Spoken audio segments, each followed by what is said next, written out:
तो hello everyone, welcome to GS orbit classes. आज की हमारी वीडियो का टॉपिक रहने वाला है 2027 की भारत की जनगणना से संबंधित जितने भी आपके क्वेश्चंस आपके आने वाले एग्जाम में बन सकते हैं, हम उन सभी प्रकार के क्वेश्चन को यहाँ पर करेंगे, ठीक है।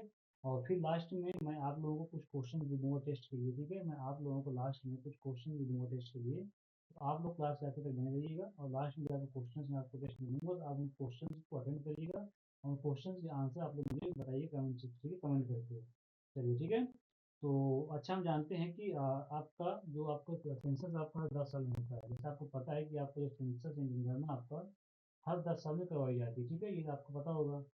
और जैसे बाकी आपकी जो लास्ट जनगणना होती हुई थी आपकी 2011 में, जो लास्ट आपकी सेंसस हुई थी ये आपकी 2011 में हुई थी, क्लियर। तो अगर इसके अकॉर्डिंग देखा जाए तो 10 साल हमारी अगली सेंसस हमारे 2021 में होनी थी, लेकिन आपका कोविड महामारी की वजह से ये अब सेंसस 2021 में ना हो करके इसको पोस्टपोन कर दिया गया था, और इसको लास्ट में आपको 2026 में इसको फाइनली कंप्लीट करना है, ठीक है, इस सेंसस को। तो आपकी ये आपकी 2026 की जो कंप्लीट सेंसस है ये आपकी दो फेज में होने वाली है, ठीक है। मैं एक एक फेज को आगे आपको क्वेश्चन के माध्यम से समझाऊंगा। यानी आपका हाउस लिस्टिंग हो गया, पॉपुलेशन फोरकास्टिंग हो गया, ठीक है।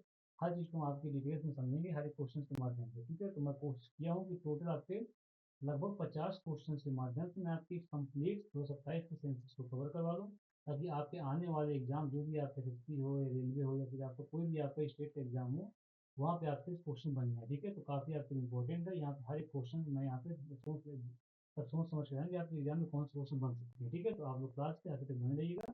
फिर आपको कोई भी डाउट होते हैं तो आप लोग बाद में कमेंट में बता दीजिए, ठीक है। चलिए, तो आज का आपका पहला क्वेश्चन है। क्वेश्चन आपका है कि भारत सरकार द्वारा जनगणना 2027 का ब्रांड एम्बेसडर किसे नियुक्त किया गया है। क्वेश्चन आपका था कि भारत सरकार द्वारा जनगणना 2027 का ब्रांड एम्बेसडर किसे नियुक्त किया गया है। तो ये है आपके कौन, ये आपके सुदर्शन पटनायक, ठीक है। तो सुदर्शन पटनायक आपके 2027 के आपके ब्रांड एम्बेसडर नियुक्त किए गए, ठीक है। तो इसका आपका ऑप्शन बी करेक्ट हो जाएगा, ठीक है। चलिए, अगला हमारा क्वेश्चन है कि भारत की जनगणना 2027 देश की कुल कौन सी जनगणना, यानी आपका पूछा है कि जो आपकी सेंसस इस टाइम हो रही है 27 वाली, ये आपकी ओवरऑल देश की कौन सी नंबर की जनगणना है। जैसे आपकी गणना आपकी स्टार्ट होती है कि आपके 1872 से, ठीक है। तो वही पूछा है कि ओवरऑल आपकी 227 की सेंसस है, ये आपकी कौन से नंबर की है। तो ये आपकी है आपकी 16 नंबर, ठीक है। ये आपकी है 16वें नंबर की, ठीक है। देखिए आपकी जो 2011 की जनगणना थी ये थी आपकी 15वें नंबर की ओवरऑल, लेकिन आपकी 27 की जो आपकी जनगणना ये आपकी ओवरऑल आपकी है 16वें नंबर की, ठीक है। चलिए, इसका आपका ऑप्शन बी करेक्ट हो जाएगा, ठीक है। चलिए, थर्ड क्वेश्चन हमारा क्या है। अगला क्वेश्चन हमारा कहता है कि जनगणना 2027 स्वतंत्र भारत की कौन सी जनगणना है। जनगणना जनगणना 2027 स्वतंत्र भारत की कौन सी जनगणना है, क्वेश्चन से पूछा है, ठीक है। देखिए, आज़ादी के बाद हमारी पहली जनगणना 1951 में होती है, ठीक है। तो वही पूछे कि आज़ादी के बाद हमारी 2027 की जनगणना कौन से नंबर की है। तो आपने बताया कि ओवरऑल आपकी जो है ओवरऑल आपकी है 16 नंबर की, बट पूछे कि आज़ादी के बाद किस नंबर की। तो आपकी आज़ादी के बाद आपकी है 8वें नंबर की, ठीक है। तो आज़ादी के बाद जो आपकी 27 की जनगणना है ये आपकी 8वें नंबर की, ठीक है। 7वें नंबर की आपकी 2011 की, ठीक है। तो आज़ादी की वजह आपकी है 8वें नंबर की, ठीक है। तो इसका भी आपका ऑप्शन बी करेक्ट हो जाएगा, ठीक है। चलिए, अगला क्वेश्चन हमारा क्या कहता है। हम्म तो अगला क्वेश्चन हमारा बोल रहा है कि जनगणना 2027 का स्वरूप क्या है, यानी आपका what is the format of census 2027। क्या ये आपकी पेपर बेस्ड है या फिर सेमी डिजिटल या फिर फुली डिजिटल या फिर आपकी नॉन ऑफ दीज है। तो जनगणना जो आपकी 2027 है ये आपकी फुली डिजिटल है, क्लियर। ये आपकी है फुली डिजिटल, क्लियर। जनगणना आपकी 2027 आपकी फुली डिजिटल है, इसका आपका ऑप्शन सी करेक्ट हो जाएगा, क्लियर। तो क्वेश्चन आपका था कि जनगणना 2027 का स्वरूप क्या है, ये आपका है option C fully digital, clear. चलिए, अगला क्वेश्चन आपका है कि जनगणना 2027 का मुख्य नारा यानी मोटो क्या है। What is the main motto of census 2027। 2027 की जनगणना का आपका मोटो क्या है। तो इसका मोटो आपका है जन भागीदारी से जन कल्याण, public welfare through public participation. तो ऑप्शन ए आपका करेक्ट हो जाएगा, जन भागीदारी से जन कल्याण आपका जनगणना 2027 का मोटो है, क्लियर। जन भागीदारी से जन कल्याण, तो ऑप्शन ए आपका करेक्ट हो जाएगा, ठीक है। अगला क्वेश्चन देखते हैं। अगला क्वेश्चन हमारा है कि जनगणना 2027 के लिए आधिकारिक शुभंकर कौन है। जनगणना 2027 के लिए आधिकारिक शुभंकर यानी मस्कट कौन है। शुभंकर आपसे शुभंकर पूछा है, तो शुभंकर कौन है। तो शुभंकर आपके हैं कौन। तो शुभंकर आपके हैं क्या शेर और चीता, नहीं आपके शेर और चीता नहीं है, यहाँ पे प्रगति और विकास, ठीक है। तो प्रगति आपका रिमूव करते हैं फीमेल को, या फिर जाएंगे प्रगति प्रगति और विकास, ठीक है। तो प्रगति और विकास आपके शुभंकर हैं जनगणना 2027 के, तो ऑप्शन बी करेक्ट हो जाएगा, क्लियर। अगला क्वेश्चन क्या कहता है। नेक्स्ट क्वेश्चन हमारा है कि भारत की पहली डिजिटल जनगणना कौन सी है। क्वेश्चन हमारा बोला है कि भारत की पहली डिजिटल जनगणना कौन सी है, तो इसका ऑप्शन हो जाएगा 2027 जनगणना 2027, जो कि आपके पहले 2030 में होनी थी, जो आपकी होती है 2027, ठीक है। यानी आपका 27 में इसको कंप्लीट होना है, बट 26 से स्टार्ट हो जाती है, 27 में कंप्लीट होना है। तो ये पूछा है कि भारत की पहली डिजिटल जनगणना कौन सी है, ये आपकी जनगणना 2027, ठीक है। चलिए बहुत सही। तो अगला हमारा क्वेश्चन क्या कहता है, नेक्स्ट हमारा क्वेश्चन देखिएगा आप लोग, क्वेश्चन नंबर 8 ये हमारा है कि 1931 के बाद पहली बार 2027 जनगणना में कौन सा नया आयाम जोड़ा गया है। Which new dimensions has been added to the 2027 census for the first time since 1931। 1931 के बाद पहली बार 2027 की जनगणना में कौन सा नया आयाम जोड़ा गया है, ये आपका हो जाएगा क्या, हो जाएगा आपका जाति आधारित जनगणना, ठीक है। तो आप ऑप्शन बी करेक्ट हो जाएगा, जाति आधारित जनगणना, ठीक है। अच्छा देखिए इसमें क्या बोला कि आपका 1931 के बाद, यानी आपको 1931 में आपको पहली बार क्वेश्चन बन सकता है, क्लियर। तो आपको 1931 में पहली बार आपकी जाति आधारित जनगणना होती है, ठीक है। तो वही बोला है कि 1931 के बाद पहली बार 2027 जनगणना में कौन सा नया आयाम जोड़ा गया है, ये आपका है जाति आधारित जनगणना, यानी आपका census based enumeration, clear. Option B आपका हो जाएगा करेक्ट यहाँ का आंसर। अगला क्वेश्चन देखते हैं। अगला क्वेश्चन आपका है कि जनगणना 2027 का संचालन कौन सा मंत्रालय करता है। जनगणना 2027 का संचालन कौन सा मंत्रालय करता है, ये आपको जाएंगे मिनिस्ट्री ऑफ होम अफेयर्स। तो गृह मंत्रालय आपकी जनगणना 2027 का संचालन करेगी, यानी मिनिस्ट्री ऑफ होम अफेयर्स, ठीक है। तो आपका ऑप्शन बी करेक्ट हो जाएगा, क्लियर। चलिए अगला क्वेश्चन में क्या है, अगला क्वेश्चन हमारा है कि वर्तमान भारत के महापंजीयक और जनगणना आयुक्त कौन है। Who is the current registrar general and census commissioner of India. वर्तमान भारत के महापंजीयक और जनगणना आयुक्त कौन है, ये आते हैं मृत्युंजय कुमार नारायण, इनका शॉर्ट में तो एम के नारायण, एम के नारायण आपके, एम के नारायण आपके 2027 के रजिस्ट्रार जनरल और सेंसस कमिश्नर है, ठीक है। तो आप लोग मुझे बताना है कमेंट सेक्शन में कि 2011 में, आप लोग बताना है कमेंट सेक्शन में कि 2011 में आपके रजिस्ट्रार जनरल और सेंसस कमिश्नर कौन थे 2011 में, जिसका मुझे आप लोग आंसर बताइए कमेंट सेक्शन में, ठीक है। 2027 के तो आपके एम के नारायण, ठीक है। चलिए अगला क्वेश्चन आपका है, अगला क्वेश्चन आपका है कि जनगणना 2027 का पहला चरण किस नाम से जाना जाता है, यानी by what name is the first phase of census 2027 known, यानी आपका जनगणना 2027 का पहला चरण किस नाम से जाना जाता है, जिसको आपको बोलते हैं house listing and house census classes, clear. तो house listing and house census के नाम से जाना जाएगा आपके पहले स्टेप को, क्लियर। सेकंड स्टेप्स आपका हो जाएगा ये आपको हो जाएगा, सेकंड स्टेप्स आपको हो जाएगा पॉपुलेशन इन्वेंशन, यहाँ पे जनसंख्या गणना। तो जनगणना 2027 का जो आपका पहला चरण होगा उसको हाउस लिस्टिंग और हाउसिंग जनगणना के नाम से जाना जाएगा। तो आपका ऑप्शन बी करेक्ट हो जाएगा, ठीक है। अच्छा सारे क्वेश्चन आपके एग्जाम के इंपॉर्टेंट है, ठीक है। तो आप वो सारे क्वेश्चन को ध्यान से सुनना है, करना है, क्लियर। चलिए क्वेश्चन नंबर 12 बोला आपको कि जनगणना 2027 में कुल कितने प्रश्न पूछे जाएंगे। जनगणना 2027 में कुल कितने प्रश्न पूछे जाएंगे। जैसे कि 2011 में जब जनगणना होती तो वहाँ पर आपके टोटल 29 प्रश्न पूछे गए थे। अब यहाँ पूछा है कि जनगणना 2027 में कुल कितने प्रश्न पूछे जाएंगे, तो ये आपको जाएगा टोटल आपके 33, टोटल आपके 33 क्वेश्चन पूछे जाएंगे लोगों के घर घर जाकर के। देखिए ये इनसे आपके क्वेश्चन पूछे, ठीक है। ये आपके ये जो आपके सेंसस के आपके करवाने वाले हैं, ये आपके इनसे क्वेश्चन पूछा जा रहा है, ठीक है। तो इनसे आपके टोटल 27 क्वेश्चन होंगे, तो इनसे टोटल आपको 33 क्वेश्चन आपके पूछे जाएंगे, ठीक है। तो जनगणना 2027 में आपके कुल आपके 33 क्वेश्चन पूछे जाएंगे। तो ऑप्शन सी आपका इस क्वेश्चन का करेक्ट आंसर हो जाएगा, ठीक है। अगला क्वेश्चन, क्वेश्चन नंबर 13 आपको पूछा है कि जनगणना 2027 के दूसरे चरण जनसंख्या गणना की शुरुआत कब हो जाएगी। मैं तो आपको बोला था कि जब पहला स्टेप आपका है जब आपका हाउस लिस्टिंग हो जाएगा, सेकंड आपका स्टेप होगा जनसंख्या गणना, इसकी शुरुआत कब से होनी, इसकी शुरुआत आपकी कब से इसकी हो जाएगी आपकी 1 फरवरी 2027, क्लियर। इसका आपका ऑप्शन बी करेक्ट हो जाएगा, ठीक है। तो 1 फरवरी 2027 से जनगणना 2027 के दूसरे चरण जनसंख्या गणना की शुरुआत होगी 1 फरवरी 2027 से, क्लियर। तो आपका ऑप्शन बी करेक्ट हो जाएगा 1 फरवरी 2027। नेक्स्ट क्वेश्चन, अगला क्वेश्चन आपका है कि जनगणना 2027 किस अधिनियम के तहत आयोजित की जा रही है, यानी under which act is the 2027 census B. जनगणना 2027 की किस अधिनियम के तहत आयोजित की जा रही है, इसका आपका ऑप्शन हो जाएगा सेंसस एक्ट 1940, यानी 1948 के जनगणना अधिनियम के तहत आपकी इसको आयोजित किया जा रहा है जनगणना 2027 को। तो इसका आपका ऑप्शन हो जाएगा ऑप्शन एक करेक्ट, ठीक है। तो जनगणना 2027 मुझे किस अधिनियम के तहत आयोजित की जा रही है, जब हो जाएगा ऑप्शन ए जनगणना अधिनियम 1948, ठीक है। अगला क्वेश्चन क्या कहता है, अगला क्वेश्चन आपका है कि स्वगणना के लिए कौन सा पोर्टल लॉन्च किया गया है। अच्छा आप देखिए मैंने आपसे बताया कि जनगणना जो आपका 2027 है ये आपकी डिजिटल जनगणना, ठीक है। ये आपकी कंप्लीट आपकी डिजिटल जनगणना होने वाली, ठीक है। मैंने आपको पीछे बताया है। तो यहाँ पे वही पूछा है कि जनगणना जो आपका जो स्वगणना के लिए कौन सा पोर्टल लॉन्च किया गया ताकि अपनी लोग अपनी डिटेल्स जाकर के खुद वहाँ फिल कर सकें। तो ये आपका है se.government.in। क्लियर, तो आपका ऑप्शन बी करेक्ट हो जाएगा, ऑप्शन बी, ये आप पोर्टल का नाम है। ठीक है, नेक्स्ट क्वेश्चन। क्वेश्चन नंबर 16 ये आपका है कि जनगणना 2027 के लिए अनुमानित बजट कितना स्वीकृत किया गया है। जनगणना 2027 के लिए टोटल आपका अनुमानित बजट कितना स्वीकृत किया गया है, इसका आपका ऑप्शन हो जाएगा ऑप्शन बी 11,718 करोड़। 11,718.24 करोड़ आपका टोटल बजट प्रस्तुत किया स्वीकृत किया गया आपको जनगणना 2027 के लिए। ठीक है, ये आपका टोटल बजट है। क्लियर,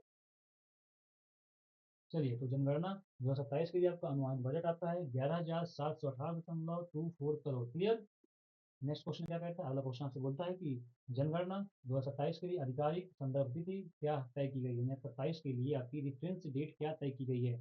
तो क्वेश्चन पूछा आपसे कि जनगणना 2027 के लिए रेफरेंस डेट क्या तय की गई है, बताइए। तो इसका आपका आंसर हो जाएगा ऑप्शन बी 1 मार्च 2027। क्लियर, तो आपको हो जाएगा 1 मार्च 2027 आपकी रेफरेंस डेट। ठीक है, तो जनगणना 2027 के लिए आपकी जो रेफरेंस डेट है आपकी वो 1 मार्च 2027 है। ठीक है, 1 मार्च 2027, ऑप्शन बी आपका करेक्ट हो जाएगा रेफरेंस डेट के लिए। क्लियर, 1 मार्च 2027, इसको आप याद रखिएगा डेट्स को, फिर इसको आपके एग्जाम में पूछा जा सकता है। नेक्स्ट क्वेश्चन क्या है कि जनगणना 2027 का पहला चरण कब से शुरू होगा। जनगणना 2027, जनगणना 2027 का पहला चरण जिसको बोलते हैं हाउस लिस्टिंग कब से स्टार्ट होगा, ये होगा आपका 1 अप्रैल 2026। 1 अप्रैल 2026 से आपका स्टार्ट होगा first phase house listing of census 1 April 2026, option B आपका करेक्ट हो जाएगा। ठीक है, अगला क्वेश्चन क्या बोलता है, अगला क्वेश्चन आता है कि जनगणना 2027 की सबसे बड़ी विशेषता क्या है। जनगणना 2027 की सबसे बड़ी विशेषता क्या है जो इसे पिछली जनगणनाओं से अलग बनाती है। क्वेश्चन है कि जनगणना 2027 की सबसे बड़ी विशेषता क्या है जो इसे पिछली जनगणनाओं से अलग बनाती है। तो आपके ऑप्शन सी रहे, ये इसमें आपका पहला हो जाएगा कि it is the first digital census. ये आपका पहला आपका डिजिटल सेंसस, ठीक है ना, ये आपका पहला डिजिटल सेंसस। ठीक है, तो आपका ऑप्शन ए करेक्ट हो जाएगा। ये मैं पीछे बताया कि जनगणना 2027 आपकी पहली डिजिटल सेंसस है, इसके लिए पोर्टल भी लॉन्च किया गया है ताकि लोग अपनी डिटेल्स को यहाँ पर फिल कर सकें। ठीक है, तो आपकी जनगणना 2027 2011 कंपेरिजन में अगर तुलना किया जाए तो आपकी 2027 आपकी क्या है, ये आपकी फर्स्ट आपकी क्या है digital census. Clear, digital census. ठीक है, नेक्स्ट आपका अगला क्वेश्चन आपका है कि जनगणना 2027, जनगणना 2027 के आंकड़ों का उपयोग किस संवैधानिक प्रक्रिया के लिए किया जाएगा। यानी आपका जो जनगणना 2027 से आपको जो डाटा मिलेगा उसका प्रयोग किस संवैधानिक प्रक्रिया के लिए किया जाएगा। तो ये आपको जाएगा ऑप्शन ए, ये आपको हो जाएगा ऑप्शन ए लोकसभा सीटों का परिसीमन। ठीक है, लोकसभा सीटों का परिसीमन के लिए आपका जनगणना 2027 के आंकड़ों का उपयोग किया जाएगा। ठीक है, तो ये आपको हो जाएगा ऑप्शन ए करेक्ट आंसर, तो लोकसभा सीटों का परिसीमन। क्लियर, अगला क्वेश्चन देखते हैं, नेक्स्ट क्वेश्चन आपका क्या रहता है। अगला क्वेश्चन आपका है कि केंद्र शासित प्रदेश लद्दाख के लिए जनगणना 2027 की संदर्भ तिथि क्या है। यानी आपका जो आपकी यूटी यानी लद्दाख है, यानी जो आपका स्नो बाउंड एरिया है उनके लिए रेफरेंस डेट क्या ली गई है। मैंने पीछे बताया था कि जो आपकी हाउस लिस्टिंग की जो आपकी रेफरेंस डेट जो आपकी क्या थी 1 अप्रैल थी। मैं पूछा हूँ कि सॉरी 1 मार्च थी। ठीक है, 1 मार्च।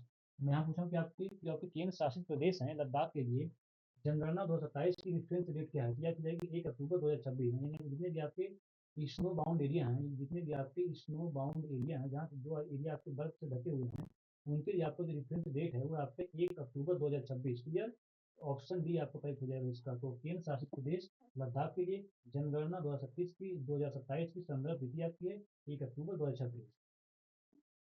नेक्स्ट क्वेश्चन, अगला क्वेश्चन आपसे सरकार कितने चरणों में जाति जनगणना सहित जनसंख्या जनगणना 2027 का संचालन करेगी। सरकार कितने चरणों में जाति जनगणना सहित जनसंख्या जनगणना 2027 का संचालन करेगी। याद हो जाएंगे टोटल 2 स्टेप, 2 आपके चरण होंगे, एक आपका हाउस लिस्टिंग, एक आपका एक मैं पीछे बताया था आपसे कि हाउस लिस्टिंग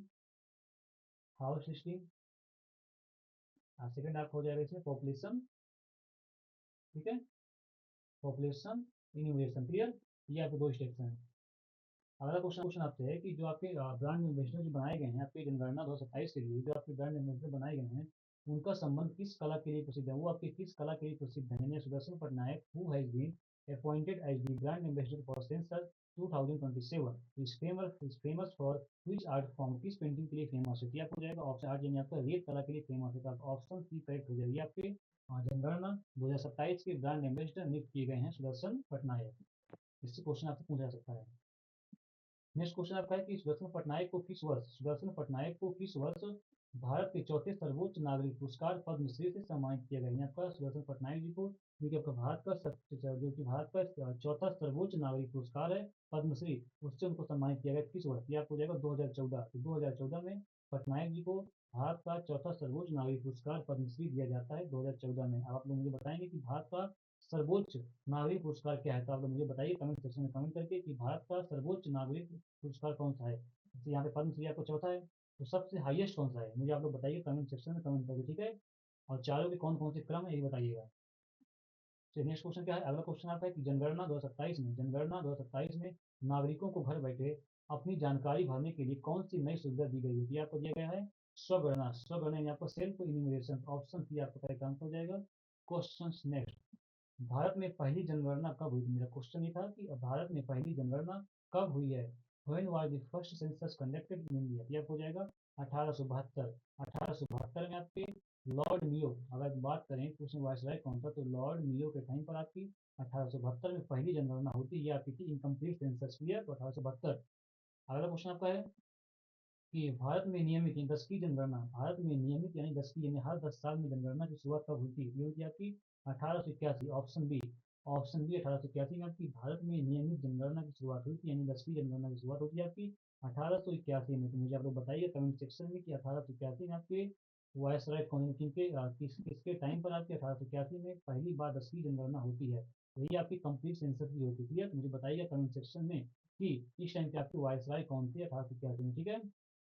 अगला क्वेश्चन आता है कि भारत में प्रथम जनगणना किसके शासनकाल में हुई थी? क्वेश्चन ये है कि भारत में प्रथम जनगणना किसके शासनकाल में हुई थी? तो पीछे मैंने बताया है वो है आपके कौन, लॉर्ड मेयो। लॉर्ड मेयो के टाइम पे आपकी सन 1872 में पहली बार जनगणना होती है, और लॉर्ड रिपन के टाइम पर आपकी 1881 में पहली कंप्लीट जनगणना होती है, यानी आपका 10वीं जनगणना शुरुआत होती है लॉर्ड रिपन के टाइम पर। क्लियर। अगला क्वेश्चन आपका है कि प्रथम नियमित जनगणना, ये क्वेश्चन देखिए क्वेश्चन पूछ लिया है कि प्रथम आपका नियमित जनगणना किसके काल में शुरू हुई थी? ये था आपके कौन, ये थे आपके लॉर्ड रिपन, ठीक है। लॉर्ड रिपन के टाइम पर 1881 में प्रथम आपकी नियमित जनगणना यानी आपकी रेगुलर सेंसस, पहली बार आपके जो रेगुलर सेंसस आपके होते हैं 1881 में लॉर्ड रिपन के टाइम पर होते हैं, तो आपका ऑप्शन बी करेक्ट हो जाएगा। अगला क्वेश्चन आपका है कि भारत में नियमित और वैज्ञानिक तरीके से जनगणना किस वर्ष शुरू हुई थी? भारत में नियमित और वैज्ञानिक तरीके से जनगणना किस वर्ष शुरू हुई है? तो आपका इसका आंसर हो जाएगा ऑप्शन सी 1871। 1871 में लॉर्ड रिपन के टाइम पर भारत में नियमित और वैज्ञानिक तरीके से जनगणना की स्टार्टिंग होती है 1881 में, सॉरी 1881, ठीक है 1881। ये यहाँ लिखा सही था, ऑप्शन सी। नेक्स्ट क्वेश्चन कि निम्नलिखित में से मेरा क्वेश्चन ये है इसमें कि निम्नलिखित में से किस जनगणना के वर्षों को भारत के जनसांख्यिकी इतिहास में ग्रेट डिवाइड के रूप में जाना जाता है? Which of the following census year is known as the Great Divide in the demographic history of India? इसका आपका आंसर हो जाएगा 1921, ठीक है 1921, ठीक है। तो अच्छा 1911 से 1921 तक आपको जो इंडिया की पॉपुलेशन था आपका निगेटिव ग्रोथ हुआ था, क्लियर, पॉपुलेशन आपकी निगेटिव में गई थी, इसीलिए आपको 1921 को ग्रेट डिवाइड के रूप में जाना जाता है, 1921 के सेंसस को। क्लियर, इसको जानते हैं ग्रेट डिवाइड ईयर 1921। अगला क्वेश्चन है कि किसी भारतीय शहर की पहली पूर्ण जनगणना, किसी भारतीय शहर की पहली पूर्ण जनगणना 1830 में आयोजित की गई थी किसके द्वारा? तो मेरा क्वेश्चन ये है कि जैसे किसी भारतीय शहर की जो कंप्लीट सेंसस 1830 में किसके द्वारा आयोजित की गई थी? मुझे आप लोग बताइए कि वह आपका कौन सा भारतीय शहर था। मुझे आप लोग बताइए कमेंट सेक्शन में कि वह आपका कौन सा आपका भारतीय शहर था जिसकी जनगणना 1830 में पहली बार की गई थी। तो करवाते कौन थे? आपके थे हेनरी वॉल्टर। हेनरी वॉल्टर आपका 1830 में करवाते हैं जनगणना। क्लियर, किसी भारतीय शहर की पहली पूर्ण जनगणना था। आप लोग मुझे बताइए कि आप कौन सा भारतीय शहर था वो। क्लियर, इसीलिए आप हेनरी वॉल्टर को सेंसस का फादर दिखाया गया, भारतीय जनगणना के पिता के रूप में हेनरी वॉल्टर को जाना जाता है, ठीक है। अगला क्वेश्चन है, ये क्वेश्चन में आपका अब पूछा जा चुका है कि भारतीय जनगणना के जनक के रूप में किसे जाना जाता है? Who is known as the father of Indian census? मैं पीछे बताएं, ये यहाँ पे हेनरी वॉल्टर, जिन्होंने आपके 1830 में ढाका शहर में, ढाका जो कि अब आज का आपका बांग्लादेश है, तो ढाका शहर में पहली बार कंप्लीट सेंसस करवाया था 1830 में हेनरी वॉल्टर ने ढाका सिटी में। क्लियर। अगला क्वेश्चन आपका है कि भारत में जनगणना कार्य 2 चरणों में आयोजित किए जाते हैं। ये दो आपके स्टेप कौन कौन से हैं? क्वेश्चन आता है कि भारत में जनगणना कार्य 2 चरणों में आयोजित किए जाते हैं, ये 2 चरण आपके कौन कौन से हैं? तो ये आपके कौन कौन से? पहला आप बताया था कि हाउस लिस्टिंग, पहला आपका house listing and housing census, और नेक्स्ट आपका पॉपुलेशन इन्यूमरेशन, आपका गृह सूचीकरण और आवास जनगणना और नेक्स्ट आपका जनसंख्या गणना। ये आपके 2 चरण है, ये भी आप याद रखना है, ठीक है। ऑप्शन सी आपका इसका करेक्ट आंसर हो जाएगा। अगला क्वेश्चन आपका है कि जनगणना किस प्रकार का सर्वेक्षण है। What type of survey is a census. जनगणना किस प्रकार का सर्वेक्षण है। ये आपका है इन्यूमरेशन सर्वे यानी आपका गणना सर्वेक्षण। ऑप्शन सी आपका करेक्ट हो जाएगा, गणना सर्वेक्षण। तो जनगणना आप किस प्रकार का सर्वेक्षण, ये आपका गणना सर्वेक्षण यानी इन्यूमरेशन सर्वे आपका है। क्लियर। नेक्स्ट क्वेश्चन क्या कहता है, अगला क्वेश्चन आता है कि नेक्स्ट क्वेश्चन आता है कि भारत की जनगणना में उस व्यक्ति को मुख्य कर्मचारी माना जाता है जो वर्ष में से अधिक दिन कार्य करते हैं। कितने दिन तक उसको कार्य करना चाहिए ताकि उसको मुख्य कर्मचारी माना जाता है भारत की जनगणना में। तो यह हो जाएगा ऑप्शन सी, 183 दिन कम से कम उसको काम करना चाहिए उस कर्मचारी को, ताकि उसे भारत की जनगणना में मुख्य कर्मचारी माना जाए। यह हो जाएगा ऑप्शन सी, 183 दिन। ठीक है, ये क्वेश्चन आपको सेकंड पूछा गया था। अगला क्वेश्चन है कि भारत में पहली बार, मेरा अगला क्वेश्चन ये है इसमें कि भारत में पहली बार आर्थिक जनगणना की गई थी। इंडिया में पहली बार आपकी इकोनॉमिक सेंसस, इंडिया में पहली बार first economic census in India was conducted in, पहली इकोनॉमिक सेंसस कब होती थी, होती है आपकी 1977 में, 1977 में आपकी पहली बार आपकी इकोनॉमिक सेंसस होती है। क्लियर, 1977, ऑप्शन बी इसका क्या हो जाएगा करेक्ट आंसर। अगला क्वेश्चन आपका है भारत में, अगला क्वेश्चन है आपका कि भारत में जनगणना जनगणना अधिनियम आयोजित की जाती है, ये किस प्रावधानों के तहत, यानी आपका इन India the census is conducted under the provisions of the census act. यह हो जाएगा 1948, 1948 के जनगणना अधिनियम के तहत। मैं पीछे बताया हूँ, यह हो जाएगा 1948, ऑप्शन बी करेक्ट हो जाएगा। ठीक है, अगला क्वेश्चन आपका है, अगला क्वेश्चन आपका है कि भारत में 21वीं शताब्दी की पहली जनगणना में आयोजित की गई थी। भारत में 21वीं शताब्दी की पहली जनगणना कब आयोजित की जाती है। In India the first census of 21st century was conducted in, पूछा है कि 21वीं शताब्दी की पहली जनगणना भारत में कब आयोजित की गई थी। यह हो जाएगा 2001। ठीक है, यानी 21वीं शताब्दी की पहली जनगणना भारत में सन 2001 में आयोजित की जाती है। ठीक है, अगला क्वेश्चन आपका है कि भारत की जनगणना 2027 कितने चरणों में आयोजित की जाएगी। तो हो जाएंगे आपके 2 चरण। ठीक है, एक आपका हाउस लिस्टिंग, एक आपको जो पॉपुलेशन इन्यूमरेशन, ये आपके 2 स्टेप्स हैं। क्लियर है। अगला क्वेश्चन ये है आपका कि जनगणना 2027 कुल कितनी भाषाओं में आयोजित की जा रही है। तो इसका आपका आंसर हो जाएगा ऑप्शन बी 16। तो जनगणना आपकी जो 2027 है टोटल आपकी 16 भाषाओं में आयोजित की जा रही है। तो जनगणना 2027 आपकी टोटल 16 लैंग्वेज में आयोजित की जा रही है। ठीक है, तो ऑप्शन बी आपका इसका करेक्ट आंसर हो जाएगा। अगला क्वेश्चन आपका है, नेक्स्ट क्वेश्चन आपका है कि भारत के संविधान का कौन सा अनुच्छेद जनसंख्या गणना को नियंत्रित करता है। क्वेश्चन है आपका कि भारत के संविधान का कौन सा अनुच्छेद जनसंख्या गणना को नियंत्रित करता है। यह हो जाएगा आर्टिकल 246। क्लियर, तो आर्टिकल 246 का संबंध आपका है पॉपुलेशन सेंसस। ठीक है, पॉपुलेशन सेंसस यानी आपका संविधान का कौन सा अनुच्छेद जनसंख्या गणना का नियंत्रण करता है, कि आपका आर्टिकल 246 हो जाएगा। क्लियर, तो ऑप्शन बी आपका करेक्ट आंसर हो जाएगा, ऑप्शन बी। अगला क्वेश्चन आता है कि भारतीय संविधान की किस अनुसूची में जनगणना को एक विषय के रूप में शामिल किया गया। क्वेश्चन आता है कि भारतीय संविधान की किस अनुसूची में जनगणना को एक विषय के रूप में शामिल किया गया है। तो आपको हो जाएगा अनुसूची 7, 7वीं अनुसूची, ऑप्शन सी 7वीं अनुसूची में आपकी भारत जो जनगणना को एक विषय के रूप में शामिल किया गया है। इसको आपका सेंट्रल लिस्ट में शामिल, ठीक है, इसको आपको यूनियन लिस्ट सेंट्रल लिस्ट में आपका शामिल किया जाता है जनगणना। ठीक है, सेंट्रल लिस्ट, इसके आपके टोटल आपके इस टाइम पे आपके करंट में 100 सब्जेक्ट हैं। क्लियर, चलिए अगला क्वेश्चन है, क्वेश्चन यह पूछ चुका है कि जनगणना संविधान की किस सूची के अंतर्गत आता है। जनगणना संविधान की किस सूची के अंतर्गत आता है। तो आपको हो जाएगा, पीछे मैंने बताया, या हो जाएगा संघ सूची यानी आपको यूनियन लिस्ट। संघ यानी आपको ऑप्शन बी संघ सूची यानी आपकी यूनियन लिस्ट। इसलिए आपके टोटल आपके 100 सब्जेक्ट्स हैं। ठीक है, तो यूनियन लिस्ट के आपके टोटल 100 सब्जेक्ट हैं, और स्टेट लिस्ट टोटल आपके 61 सब्जेक्ट्स हैं, और कॉन्फ्रेंस लिस्ट टोटल आपके 52 सब्जेक्ट्स हैं। क्लियर, तो इसका आपका आंसर हो जाएगा ऑप्शन बी। क्वेश्चन था कि जनगणना संविधान की किस सूची के अंतर्गत आता है। तो आपका ऑप्शन बी करेक्ट आंसर हो जाएगा, संघ सूची यानी आपका यूनियन लिस्ट। नेक्स्ट क्वेश्चन आता है कि भारतीय संविधान का अनुच्छेद 82 मुख्य रूप से किससे संबंधित है। भारतीय संविधान का अनुच्छेद 82 मुख्य रूप से किससे संबंधित है। तो इसका आंसर हो जाएगा इसका आपका आंसर हो जाएगा ऑप्शन डी, प्रत्येक जनगणना के बाद सीटों का पुनः समायोजन। क्लियर, तो readjustment of seats after each census, प्रत्येक जनगणना के बाद सीटों का पुनर्समायोजन। क्लियर, ऑप्शन डी हो जाएगा करेक्ट। क्वेश्चन आपसे पूछा है कि भारतीय संविधान का अनुच्छेद 82 मुख्य रूप से किससे संबंधित है। तो ऑप्शन डी आपका इसका आंसर हो जाएगा, भारत प्रत्येक जनगणना के बाद सीटों का पुनर्समायोजन। क्लियर, और आज क्लास का हमारा आखिरी क्वेश्चन, क्वेश्चन आपका है कि किस संविधान संशोधन अधिनियम द्वारा लोकसभा सीटों के जो आपका को वर्ष 2026 तक के लिए स्थगित कर दिया गया था। किस संविधान संशोधन अधिनियम द्वारा लोकसभा सीटों के पुनः समायोजन को वर्ष 2026 तक के लिए स्थगित कर दिया गया था। तो इसका आंसर हो जाएगा क्या? इसका आपका आंसर हो जाएगा 84वां संवैधानिक संशोधन अधिनियम 2001, यानी आपका 84th कॉन्स्टिट्यूशनल अमेंडमेंट एक्ट 2001 के तहत ऑप्शन बी आपका करेक्ट हो जाएगा। क्लियर? अच्छा, आपके लिए कुछ मैं टेस्ट भी रखा हूँ, तो आप इन सब की जितने भी आप क्वेश्चन हैं, 2-3 क्वेश्चन आपको टेस्ट में हैं, तो आपको इन सभी के आंसर बताने कमेंट सेक्शन में। ठीक है, तो पहला क्वेश्चन आता है जनगणना 2027 को कितनी भाषाओं में किया जाएगा, इसका आप लोगों को आंसर बताना है कमेंट सेक्शन में।